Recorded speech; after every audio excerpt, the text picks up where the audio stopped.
Whoops. Good morning. Right? Yes. Yeah. Oh, yes. Now you can hear me. Good morning.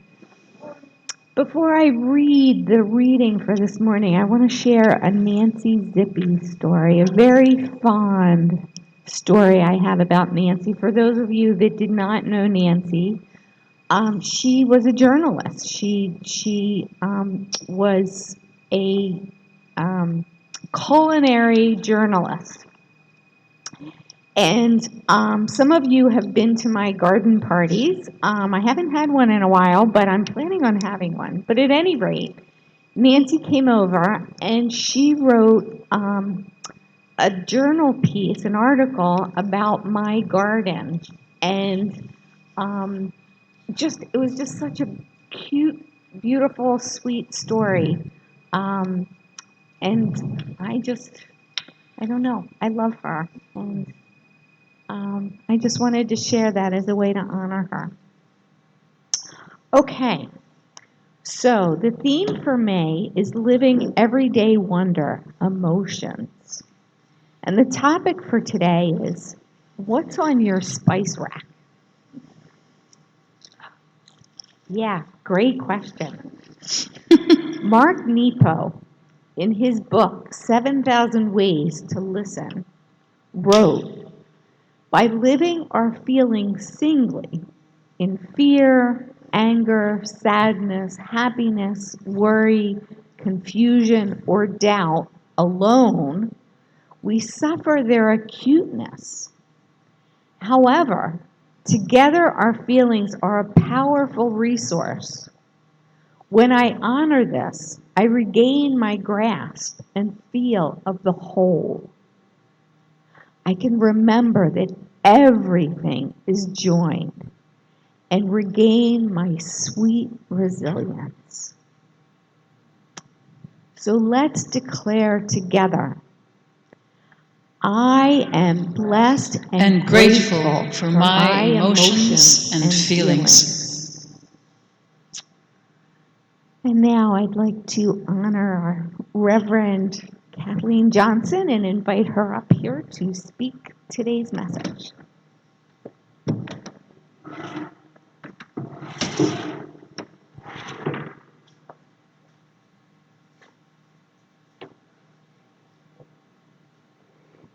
And Jen stands as a beautiful demonstration of someone who honors her feelings and is willing to express them. And I really love that about you, Jen.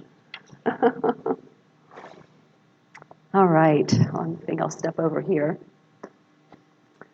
This is a great topic, you know, and so I'd like to start it with this short story. There was an aspiring writer, and he wrote, I want to write stuff the whole world will read, stuff that people will react to on a truly, and there's the word, emotional level. Stuff that will make people scream, cry, howl in pain and anger. Well, guess what? Mission accomplished. He now writes error messages for Microsoft Corporation.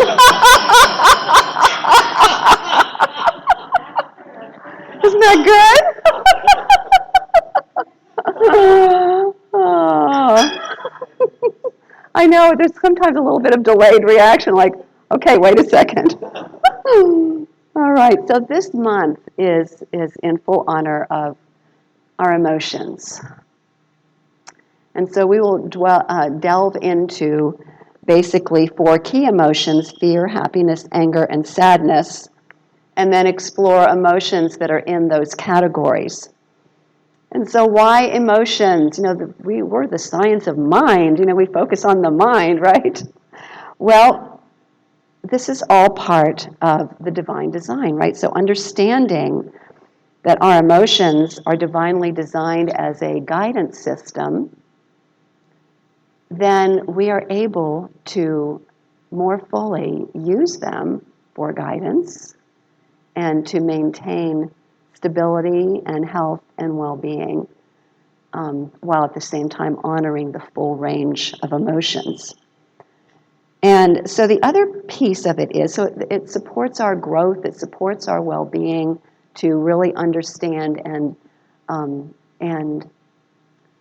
receive the blessings of our emotions, and also to ignore our emotions and try to pray them away is what's called spiritual bypass.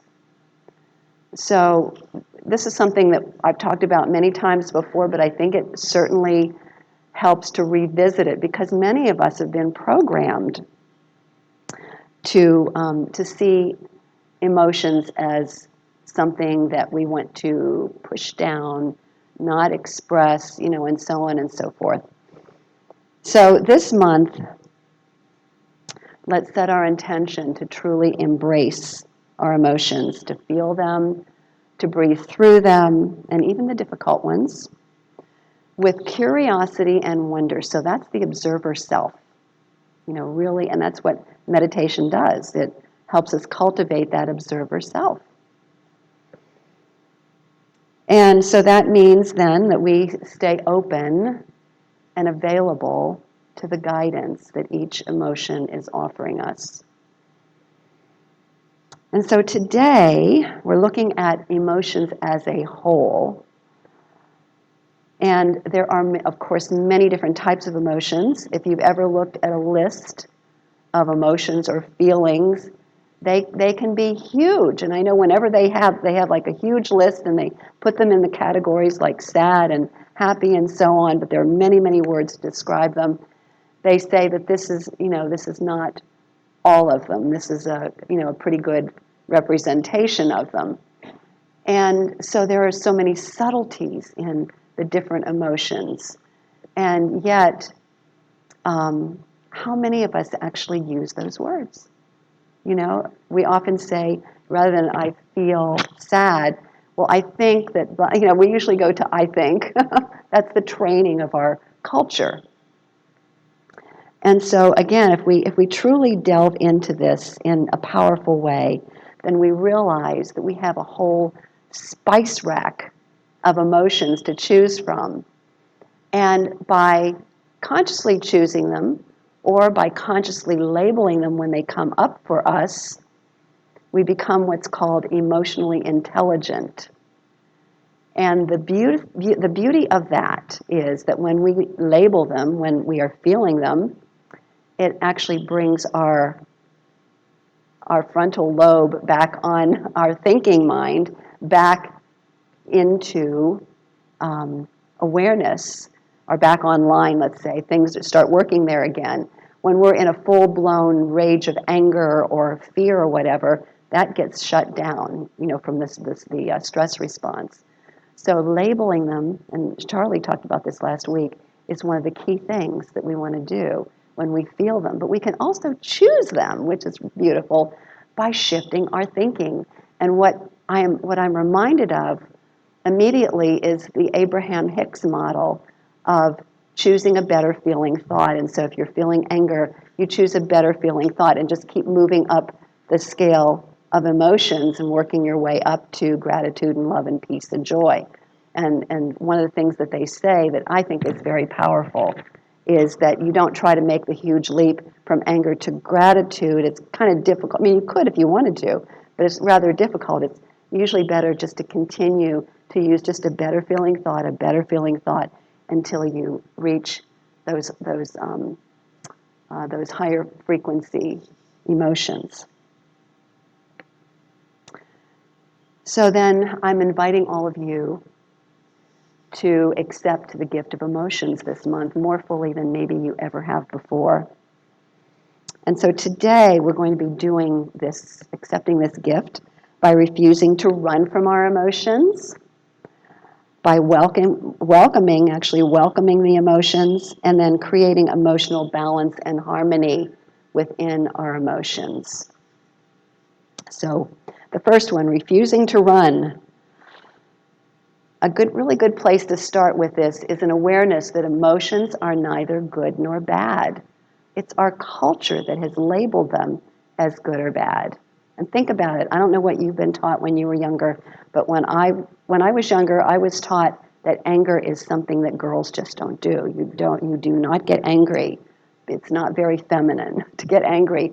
And some boys were taught, oh, it's not, boys don't cry kind of thing.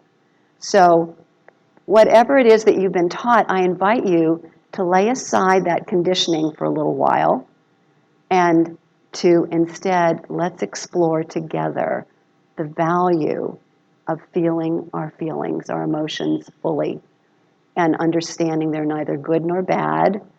We don't want to label them good or bad, but we want to just realize that they all have a value for us.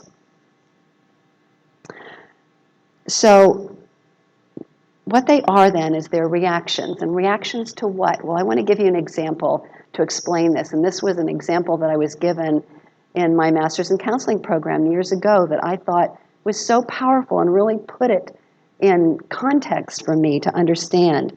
So so it may seem, in other words, that things out there, circumstances, are what trigger our emotions. That's what it may seem like to most of us. However, I want to test this premise, and I'll do it this way. So let's imagine rain. It starts raining. And the person who's ready to go on a hike feels what? Disappointed, okay. How about the farmer? Yes. So it's the same rain, but different interpretations based on the individual's belief. So it's the mentality, and this is what's really important to get. It's our mentality, it's our interpretation, our belief, it's what's going on in the mind that determines the emotional reaction. And that, you know what, that's very freeing because then we no longer have to depend on something outside of us to make us happy, right? It all begins within. We are responsible for our own happiness. And we also can't blame somebody else for our unhappiness. This is a big deal here. Because we are in charge of our own emotions by how we change our thinking, where we align our thinking. I love that example because it just brings me right back to the truth. Okay, so we already talked about judgment that comes. Okay, so here's what happens when we judge emotions.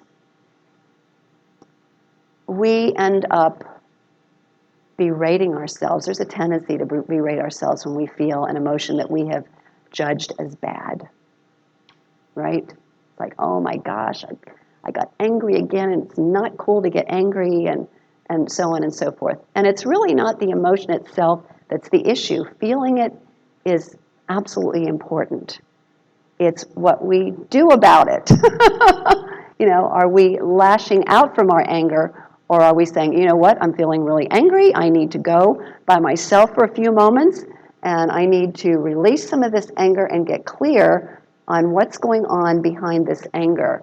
That's taking responsibility for our emotions instead of lashing out at other people. So the hidden beliefs then that develop from judging emotions are self-sabotaging. They sabotage every one of our dreams, whether it's financial, health, just a sense of well-being, career, and so on. Buried feelings, hidden feelings, or buried feelings based on these hidden beliefs are of good or bad, maybe they're not so hidden, creates all sorts of havoc in our lives on all levels. And so it is healthy then to feel them, and equally important to act upon them in a way that contributes to well-being and contributes to our evolutionary process. And so to gain the most out of our feelings then, instead of refusing to face them, we want to do what? This is the next talking point. We want to welcome them.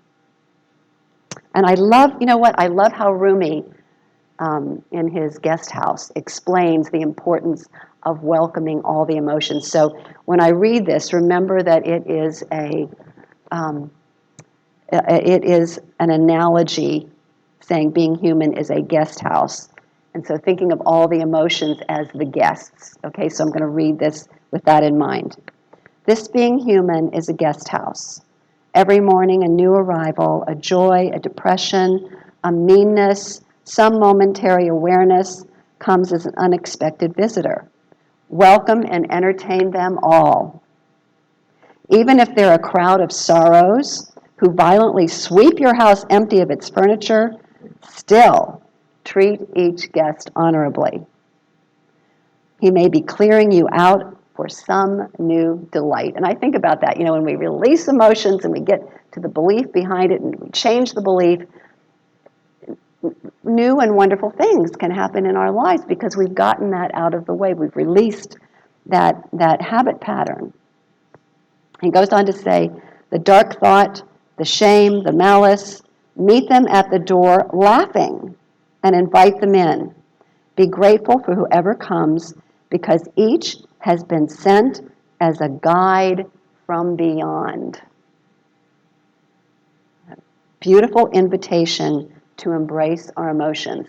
So I'd like to illustrate this with a story. And this is a story about a woman by the name of Lori. And one morning, Lori awoke feeling deeply lost, out of touch with any sense of purpose. She felt confused and frightened, two emotions, confused and frightened and it says, as she took it into her spiritual practice, she prayed and meditated about it. She allowed herself to calm and breathe into the confusion and fear that came from the thought that she was lost. Suddenly, she was guided to pull out a book from her bookshelf. And the book was called A Field Guide to Getting Lost by Rebecca Solnit. As she read the following phrase, she noticed herself calming down, and so here's what she decided to meditate on. And there's another art of being at home in the unknown that doesn't cause panic or suffering. The art is being at home with being lost. Being at home, being at peace. We could think of it that way, at peace with being lost. The confusion and the fear lessened as she surrendered to the unknown, and the sense of feeling lost eventually dissipated. So it's a beautiful example how we take our emotions and the thoughts behind them into meditation. We receive guidance. She received guidance to open up this particular book and meditate on a phrase. And for some of us, it might be opening up whatever book we happen to have at home. Maybe it's a Science of Mind magazine, or it's the 365 Days of Science of Mind, or whatever it might be, or the Bible. Whatever we open up for guidance. And it's beautiful how these things work. And then you meditate on a phrase, and then clarity comes.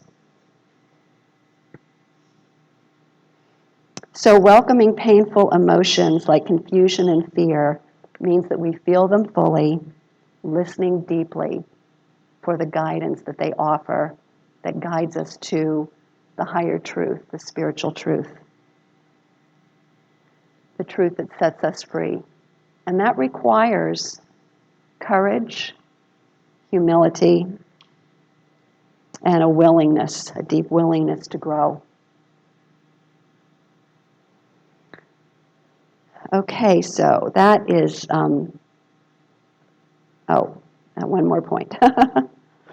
And there are many ways that we can do this. Meditation is one. But we also have a lot of spiritual tools that we can turn to as well.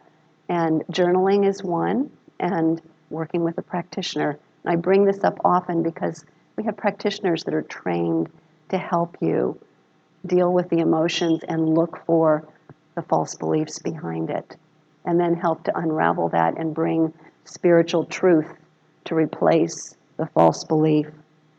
And therefore, what happens in the long run then is clearing, what we talked about before, clearing the space in consciousness for the truth of who we are to be revealed, which means the new delight that Rumi talks about, a happier, healthier self.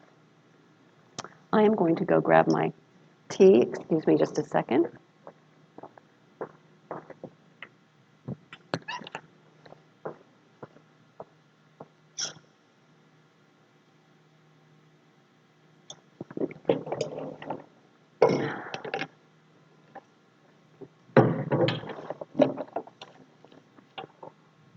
Excuse me.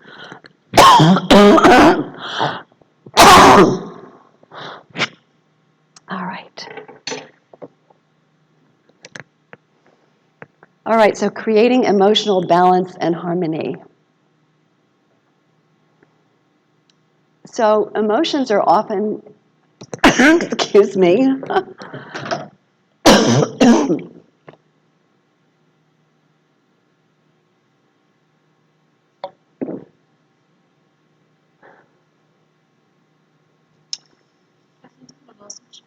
Hmm?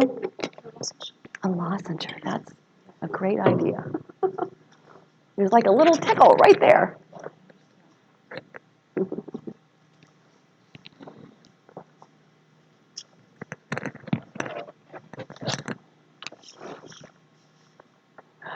Okay, so creating emotional balance and harmony.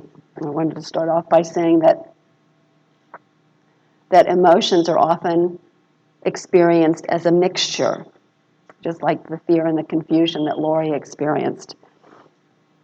And so the thing to remember then is that we want to try to balance things on the emotional spectrum. And I want to give you an example, and it has to do with my grandsons. And I really had to think about this one because when I read this, it says, too much joy can cause overexcitement and too much stimulation.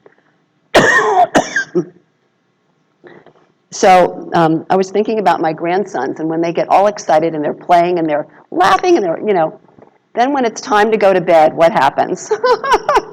They don't fall asleep. So it's really important to have that time to help them return to a state of peace, whether it's reading a book, or listening to a little meditation tape for kids. There's something that's necessary for them to calm down and go to sleep. Otherwise, they're up like all night. So the balance of emotions is extremely important. And the same thing with too much sadness can lead to depression. Too much fear can cause insecurities, isolation, or a sense of unworthiness. And so given all of the things that are going on locally, globally, maybe in your life personally, over these past several years, many of us have been confronted with a lot of emotion. I mean, I know I have. Anybody else here? Yeah. So that's why our spiritual practice is so important. And acknowledging and naming our emotions and then doing what's necessary to address them, not suppressing them and saying, and then just moving on, spiritual bypass, but truly honoring them. And that's what I'm inviting all of us to do. And I'm reminding myself as well, because I can tend to do that. I can tend to spiritual bypass and not take the time to process my emotions, which is possibly why I'm experiencing this thing that's called a cold. And I did have it tested. It's not COVID. But it's being willing to take the time to process the emotions, because there's been a lot going on. And again, what meditation and spiritual mind treatment and journaling do for us is put us back into that observer self so that we can observe the emotions, we can name them, we can shift our thinking, we can return to a higher perspective. So I'd like you to just take a moment now and stretch and yawn. This is a little neuroscience that we're using. Thank you to Mark Waldman. Stretch, yawn, And then just close your eyes and ask yourself, what is my takeaway today? What is here for me? Listen deeply.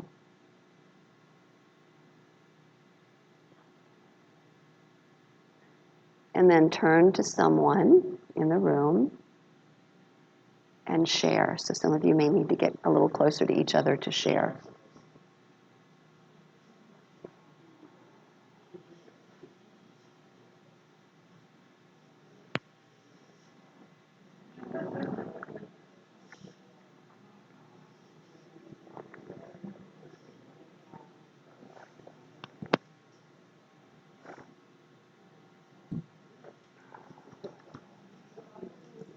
Personal, and make a commitment to ourselves or set an intention to shift something in our lives, it makes a huge difference. So thank you for being willing to do that. And it's also a great way to connect with each other. All right. Oops. So I wanted to end with this wisdom from Joel Goldsmith. He said, "There is nothing but God. God is always perfect, whole, complete being, and therefore so are you. Until you learn to work from the truth that I am complete, spiritual, free, harmonious, untouched by thoughts of separation, you will be seeing pink elephants that seem terrible and real, where actually only perfection exists." So he's talking about the illusion of things being horrible. We have to see this truth of perfection, and seeing it is all the healing there is. And then he uses this analogy. He says, God is Lake Erie, and we are Niagara Falls. If Niagara Falls started to use up all the water in the falls and didn't draw upon Lake Erie, it wouldn't last very long. To correct the belief of separation, there's only one thing necessary. That is our consciousness to open at all times to the inflow, open to Lake Erie, God, which is God, to flow out as you and me. We do this with our spiritual practice. Our emotions are part of that flow, a perfectly designed guidance system to inform us of whether our thoughts are in alignment with spiritual truth or not. Emotions also add to the spice of life. Being human and staying emotionally healthy is a dynamic process that requires our awareness, our courage, our compassion, and our faith. And if you say, well, I don't know if I have all those, well, rest assured you are whole, perfect, and complete, and all of those qualities are already within you. All you need to do is draw upon them. And so I say namaste, my friends, and so it is. So it is. Thank you.